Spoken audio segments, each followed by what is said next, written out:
Telugu Desam party అధినేత చంద్రబాబు నాయుడు గత ఎన్నికల సమయంలో నేను అప్పులు చేయను, సంపద సృష్టిస్తా, ఆ సృష్టించిన సంపదతో ఉద్యోగాలు ఇప్పిస్తా, ఆ సంపదనే ప్రజలకు పంచుతా అని చెప్పాడు. ఇప్పుడు 18 నెలలు అయింది అధికారంలోకి వచ్చి.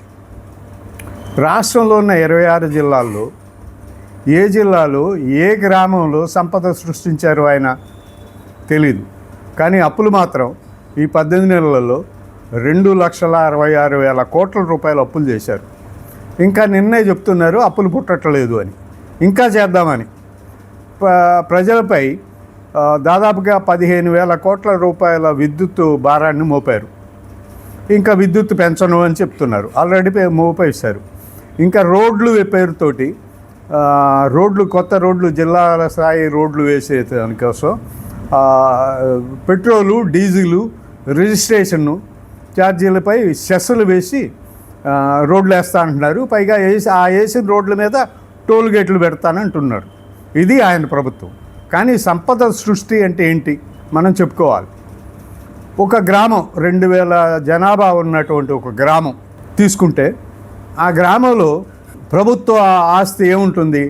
స్కూల్ ఉంటుంది, తర్వాత గ్రామ పంచాయతీ కార్యాలయం ఉంటుంది. ఈ రెండే ఉంటాయి. ఇకపోతే అక్కడ టీ కొట్టు ఏదో ఉంటుంది, ఒకటో రెండో ఉంటాయి. వాళ్ళు ఎంత చేస్తారు, ఎంతమందికి టీ కాస్తారు అంటే దాదాపుగా 25 మందికి వేస్తారు అనుకుందాం, అంతే. ఇడ్లీలు వేస్తారు, ఏం వేస్తారు? 25 ప్లేట్లు వేస్తారు, అంతే. తర్వాత కిరాణా షాప్ ఉంటుంది, ఒకటో రెండో ఉంటాయి. వాళ్ళు ఏం చేస్తారు, ఎంత వ్యాపారం చేస్తారు నెలకి? మహా అయితే 5,000, లేదు అనుకుంటే 10,000. పెద్ద పెద్ద రైతులు, మోతుబరి రైతులు ఉంటే 10,000 రూపాయల వ్యాపారం చేయగలుగుతారు, అంతవరకే. ఇది అక్కడ ఆ 2,000 మంది ఉండే గ్రామ జన ఆర్థిక పరిస్థితి. అయితే ఆ గ్రామాల్లో గడిచిన 5 ఏళ్లలో ఏం జరిగింది అంటే, మొట్టమొదట 3వ ఆస్తి ఒకటి ప్రభుత్వానికి వచ్చింది. ఏంటి అది? రైతు భరోసా కేంద్రం. దానిలో 4 నుంచి 6 వరకు ఉద్యోగులు కొత్తగా వచ్చారు. ఈ 4 కానీ 6 కానీ టీ కొట్టుకు వెళ్తారు. అప్పుడు ఏమవుద్ది? టీ కొట్టు వాడు 25 ప్లేట్లు ఇడ్లీలు వేసేవాడు 30 ప్లేట్లు వేయాల్సి వస్తుంది. 25 టీలు కాసేవాడు 30 టీలు కాయాల్సి వస్తుంది. పెరిగింది కదా ఆదాయం, అది కదా సంపద సృష్టి. కిరాణా షాపు వాడు ఏం చేస్తాడు? 5,000, 10,000 వ్యాపారం చేసేవాడు ఇంకో 11,000, 12,000 వచ్చేస్తాడు. ఎందుకంటే 4, 6 ఉద్యోగస్తులు రైతు భరోసా కేంద్రానికి వచ్చారు. ఆ తర్వాత ఏమొచ్చింది? గ్రామ సచివాలయాలు వచ్చాయి. ఇది 4వ ఆస్తి, ప్రభుత్వ ఆస్తి. ఈ గ్రామ సచివాలయాల వాళ్ళకి ఏమైంది? 15 నుంచి 18 మంది ఎంప్లాయీస్ వచ్చారు. ఇప్పుడు 25 ఇడ్లీలు వేసేవాడు 30 ఇడ్లీలకు వచ్చాడు. 30 ఇడ్లీలు ఏమవుద్ది? 35, 40 ప్లేట్లు ఇడ్లీలు అవుతాయి. తర్వాత టీలు దాదాపుగా 50, 60 అవుతాయి. ఎందుకంటే ఈ ఉద్యోగస్తులు 15 మంది సాయంత్రం కూడా తాగుతారు.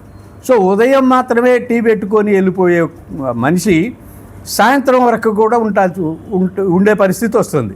వాడికి డబ్బులు వస్తున్నాయి. ఇది కదా సంపద సృష్టి. ఆ తర్వాత విలేజ్ క్లినిక్ వచ్చింది. దాంట్లో ఏమైంది? మళ్ళీ 4 ఉద్యోగస్తులు వచ్చారు. ఇది 5వ ఆస్తి ఆ గ్రామంలో, ప్రభుత్వ ఆస్తి.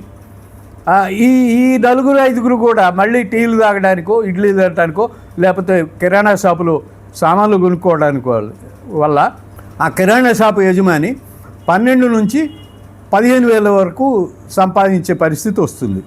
అలాగే ఆ టీ కొట్టువాడు 60 నుంచి 70 టీలు, 60 నుంచి 70 ప్లేట్లు ఇడ్లీలు చేయాల్సిన పరిస్థితి వస్తుంది. ఇది ఆర్థిక వ్యవస్థ, ఇది సంపద సృష్టి అంటే. ఈ సంపద సృష్టిని మొత్తం తొక్కిపడేసి ఇది సంపద సృష్టి కాదు అని చెప్పేసి చంద్రబాబు నాయుడు అబద్ధాలు ప్రచారం చేస్తూ ఉన్నాడు.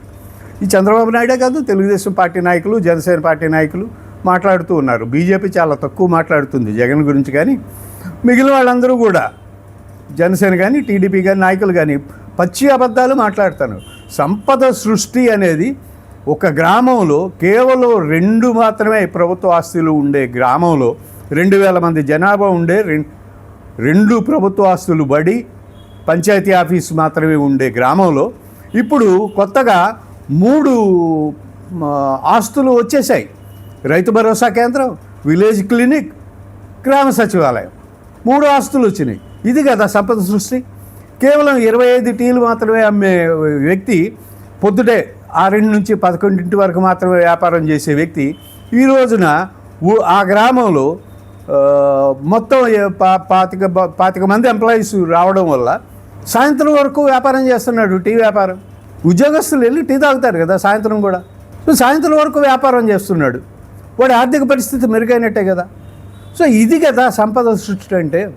ఇట్లా రాష్ట్ర వ్యాప్తంగా 15,000 గ్రామాల్లో ఈ ఆస్తులు సమకూరాయి. అన్ని రాష్ట్ర వ్యాప్తంగా 4.5 లక్షల మంది సచివాలయ ఉద్యోగులు, దాదాపుగా 2.5 లక్షల మంది విలేజ్ హెల్త్ క్లినిక్లో కానీ రైతు భరోసాలో కానీ పనిచేసే ఎంప్లాయీస్. ఈ ఎంప్లాయీస్ కొత్తగా, వీళ్ళందరూ కొత్తగా వచ్చిన ఉద్యోగాలు ఇవి.